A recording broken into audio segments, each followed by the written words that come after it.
सिंह जी, जैसा कि मान्या जी ने बताया है कि कैसा कैसा और कहाँ का नुकसान हो सकता है अगर इस स्थिति को स्ट्रेट ऑफ हॉर्मूज पर जो लड़ाई हो रही है, ईरान अमेरिका इजराइल के बीच में जो लड़ाई हो रही है उससे जोड़कर अगर देखें तो वहां जो देश है बाब अल मंदेब पर जो कंट्रोल चाहते हैं वो इतने स्ट्रांग कहीं ना कहीं नहीं है। इजराइल अपने आप में पूरी तरीके से सशक्त है और ईरान को हमने देख लिया जिस तरीके से युद्ध का सामना ईरान के द्वारा किया गया है, और अमेरिका अपना सुप्रीम पावर है उसको लेकर भी सब लोग जानते हैं।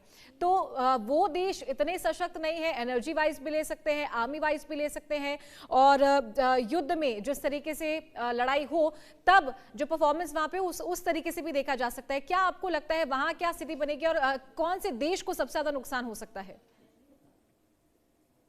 जी देखिए, सबसे पहले बड़ी बात बताएं आपको कि अमेरिका अपनी साख पूरी तरह से खो देगा। ट्रंप अपना टेन्योर पूरा नहीं करेंगे, ये तो हम पहले बहुत बार बता चुके हैं। इनकी जो हालात है, जो हरकतें हैं, वो पूरा करने वाली भी नहीं है, और इनके ग्रह भी इनको सपोर्ट नहीं कर रहे, इनकी जनता इनको सपोर्ट नहीं करेगी। दूसरा, अगर हम ईरान कहते हैं दुश्मन को कभी हल्के में नहीं लेना चाहिए।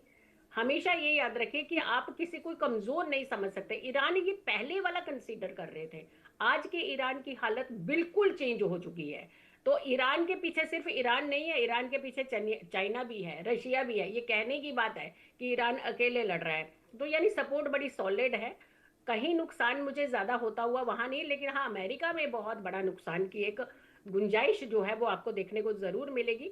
जनता में बहुत ज्यादा आक्रोश रहने वाला है। उसकी अपनी एक जो उन्होंने बताया था सुपर पावर की स्टैंप जो है वो हटेगी। अब इसकी सुपर पावर अब ये रहने वालों में से नहीं है, तो कहीं ना कहीं ये सुपर पावर से हट जाएगा। नुकसान इसी तरफ ज्यादा होता हुआ दिख रहा है। देखिए, इफेक्ट जो है वर्ल्ड वाइड सबके ऊपर पड़ेगा। अगर हम गैस की या अगर हम ऑयल की बात करते हैं, तो ये पेट्रोल की बात करते हैं, ये सब डीजल की बात करते हैं, ये सब चीज इम्पैक्ट पड़ेगा। ऐसा नहीं कह सकते कि भारत पे इसका इम्पैक्ट नहीं होगा, होगा, लेकिन वो इतना इम्पैक्ट नहीं होगा जितना वो लोग सारे कल्पना इस समय करें कि जो हमारा देश है वो भी ऐसे खतरे जोन में आ जाएगा। ऐसा नहीं है, लेकिन ना ये रुकने वाला युद्ध है, ये मुंह की खानी ही पड़ेगी इस बार। अमेरिका, आप सोचिए, अमेरिका को हेल्प किसकी लेनी पड़ रही है? पाकिस्तान की हेल्प ले रही है मध्यस्थता के लिए। आपकी खुद की इतनी बड़ी पावर होकर के आप पाकिस्तान से हेल्प ले रहे हैं जिसका खुद का कोई लेवल ही नहीं है। तो यहां से आप कंसिडर कर सकते हैं कि अंदर से कितना खोखला हो चुका है अमेरिका। भारत की छवि बाहर निकल करके आ रही है, उसका रिप्रेजेंटेटिव की छवि इस समय देखिए, नरेंद्र मोदी जी की छवि देखिए आप, पूरे वर्ल्ड वाइड कैसे छा रही है। और हमारे देश में भी ठीक है, एक घर के अंदर भी तनाव होता है, हर कोई सहमत नहीं होता एक डिसीजन के ऊपर। वही प्रॉब्लम यहाँ पे भी हो रही है, लेकिन एट द एंड आप देखिएगा बहुत सॉलिड डिसीजन, बहुत सॉलिड लॉ, बहुत सॉलिड चीजें जो है हमारे भारत के लिए, हर व्यक्ति के पक्ष के लिए होने वाली है। ठीक है। मान्या जी, बात हो रही थी भारत की। इस युद्ध, अगर ये युद्ध होता है, ये स्थिति और गंभीर होती है, तो क्या इम्पैक्ट इसका इंडिया पर पड़ सकता है? क्योंकि ईरान अमेरिका इजराइल की लड़ाई में देखा, तेल गैस संकट मंडराया था, महंगाई हुई है, तेल दामों में बढ़ोतरी हुई है। क्या इम्पैक्ट इसका भारत में तब पड़ सकता है? क्या ये ज्यादा इफेक्ट करेगा या नहीं करेगा, या फिर कौन से वो देश हैं जिन पर सबसे ज्यादा असर इस युद्ध का पड़ सकता है? तो देखिए, यहाँ पर मैं आपको ये कहूंगी, जब भी कोई युद्ध होता है और जब ये विश्व स्तरीय पे होता है, तो डेफिनेटली कहीं ना कहीं कोई ना कोई इम्पैक्ट तो डेफिनेटली पड़ता ही है। जब हम बात करते हैं अपने इकोनॉमी की, और जब बात करते हैं कि वर्ल्ड की इकोनॉमी की, जब वर्ल्ड इकोनॉमी में फर्क पड़ेगा तो कहीं ना कहीं हमें भारत की भी इकोनॉमी में फर्क आता हुआ दिखेगा। तो डेफिनेटली यहाँ हम ये नहीं कह सकते कि हमें कोई इन्फ्लेशन नहीं दिखेगी, यहाँ हमें कोई जो है एनर्जी क्राइसिस नहीं दिखेगा, या फिर हमें यहाँ पर कहीं कोई इकोनॉमिक क्राइसिस नहीं दिखेगा। हमें डेफिनेटली इसका फर्क पड़ेगा, स्टॉक मार्केट के ऊपर फर्क पड़ेगा डेफिनेटली। लेकिन मैं यहाँ आपको एक छोटी सी चीज बताना चाहती हूँ कि अभी जो सिचुएशन है 19 अप्रैल के बाद का जो समय है, 19 अप्रैल के बाद जो है जून तक के अंदर हमारा स्टॉक मार्केट तो नहीं, लेकिन कमोडिटीज में अगर मैं बात करूं, गोल्ड और सिल्वर ये वापस से उठने वाले हैं, ग्रो करने वाले हैं। तो ये समय रहेगा जब ये जो है ग्रो करेंगे। तो भारत में यहाँ पर इसको देखें तो कमोडिटीज वाइज ये दो जो है सेक्टर्स जो है काफी ज्यादा फायदा देने वाले हैं। यहीं अगर मैं तीसरी बात करूं कॉपर की, तो कॉपर अगले साल तक डबल द प्राइस, डेफिनेटली अगले साल कॉपर जो है डबल द प्राइस होने वाला है। तो इन तीन इन कमोडिटीज के ऊपर तो डेफिनेटली फर्क नहीं पड़ना पड़ा, लेकिन अगर मैं बैंकिंग सेक्टर की बात करती हूँ तो बैंकिंग सेक्टर के ऊपर कहीं ना कहीं फर्क दिखने को डेफिनेटली मिलेगा।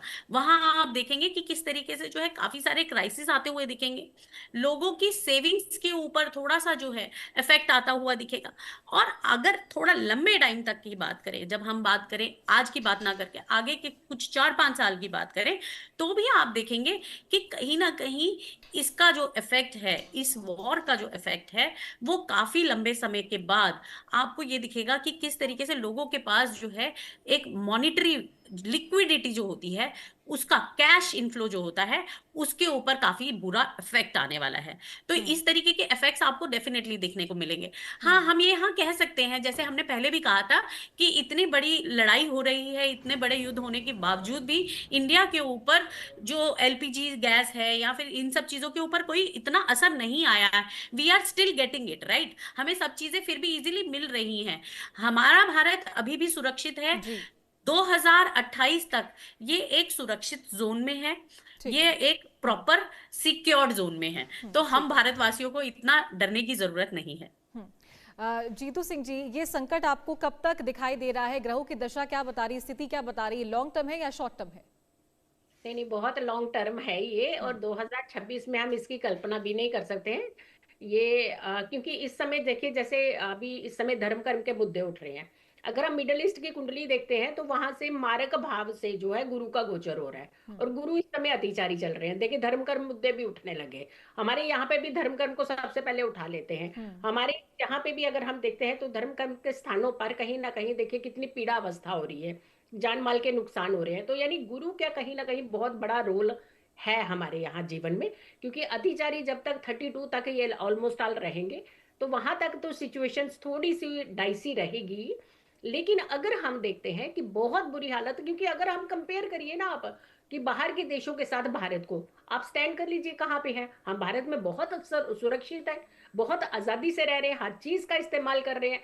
हाँ ठीक है, थोड़ी सी प्रॉब्लम होती है, ऐसा नहीं है कि प्रॉब्लम नहीं होगी, ये हम नहीं कह रहे हैं। लेकिन हाहाकार वाली प्रॉब्लम अगर हम कहें तो ये नहीं होने वाली। इसके लिए पैनिक ना करें, बिल्कुल ना करवाएं। और ये जो इतने अच्छे सोशल मीडिया माध्यम है, चारू जी आपके माध्यम से मैं जरूर कहूंगी, जी कुल जनता को पैनिक नहीं होना चाहिए। थोड़ी थोड़ी समस्याएं आती, घर में भी तो कई बार राशन खत्म हो जाता है ना, तो इसका जी मतलब ये तो मानने लग जाते हैं एक दूसरे को। तो वहां पे जाकर के बाजार से लाते हैं हम चीजें। थोड़ी महंगाई होगी, हल्का असर होगा। हाँ, यहाँ पे जैसे हम कह रहे हैं कि मान्य जी ने भी कहा कि थोड़ा बैंकिंग सेक्टर पर होगा ये इसका प्रभाव। ये नहीं कह रहे हैं कि नहीं होगा। जब बाहर इतनी वर्ल्ड वाइड चीजें खराब हो रही हैं तो उसका प्रभाव रहता है, बट बहुत ज्यादा पैनिक वाली स्थिति नहीं है भारत में। ठीक है। मान्या जी, जिन ग्रहों की बात आप कर रही थी, जिनका इम्पैक्ट अभी है इस सिचुएशन पर, क्या इसके साथ साथ और जो वाटर रूट्स हैं उन पर भी इसका इम्पैक्ट पड़ेगा? तो डेफिनेटली देखिए, इस समय जो लड़ाई है ना, वो जल में, वायु में और स्पेस में होने वाली है। धरती पर इसका इफेक्ट नहीं पड़ेगा। तो कहीं ना कहीं जो प्लैनेट्स बता रहे हैं वो यही बता रहे हैं कि आपका जो जो रूट रहेगा वो जल पे रहेगा। जल के थ्रू लड़ाई होगी, एनर्जी के लिए, एनर्जी को एक्वायर करने के लिए लड़ाई होगी, और वायु साथ देगा। क्योंकि आप अभी देखेंगे एआई का जो है यहाँ पर सहयोग देखेंगे, किस तरीके से एआई सहयोग करेगा रिलेटेड टू वॉर में। और आप देखेंगे किस तरीके से सैटेलाइट्स के ऊपर सैटेलाइट्स खराब किए जाएंगे, इंटरनेट बंद किया जाएगा, सोशल मीडिया की तरीके से लड़ाई की जाएगी। इस तरीके की लड़ाई, देखिए कहते हैं कि वर्ल्ड वॉर होता है, तो वर्ल्ड वॉर जरूरी नहीं है कि सिर्फ और सिर्फ धरती पर ही हो तो उसे वर्ल्ड वॉर कहेंगे। वर्ल्ड वॉर जो है का अब आज के टाइम पे वर्ल्ड वॉर का सिनेरियो ऑलरेडी चेंज हो चुका है। अब टेक्नोलॉजीज इतनी स्ट्रांग हो गई हैं जी कि अब जो लड़ाई होती है वो वायरस के थ्रू होती है। अब जो लड़ाई होती है वो जो है एआई के थ्रू होती है, स्पेस क्राफ्ट्स के थ्रू होती है। तो अभी आप देखेंगे कि किस तरीके से स्पेस ठीक है। क्राफ्ट्स के थ्रू जो है सैटेलाइट्स के ठीक है। ऊपर या फिर इस तरीके जी की चीजों के ऊपर बहुत बड़ा इफेक्ट ठीक देखते है। हुए देखेंगे आप। ठीक है, चलिए बहुत शुक्रिया आप दोनों का, मान्या जी, जीतू सिंह जी, हमारे साथ जुड़ने के लिए और ये भविष्यवाणी बताने के लिए। और देखना होगा कि आने वाले दिनों में क्या स्थिति यहाँ पर बनती है।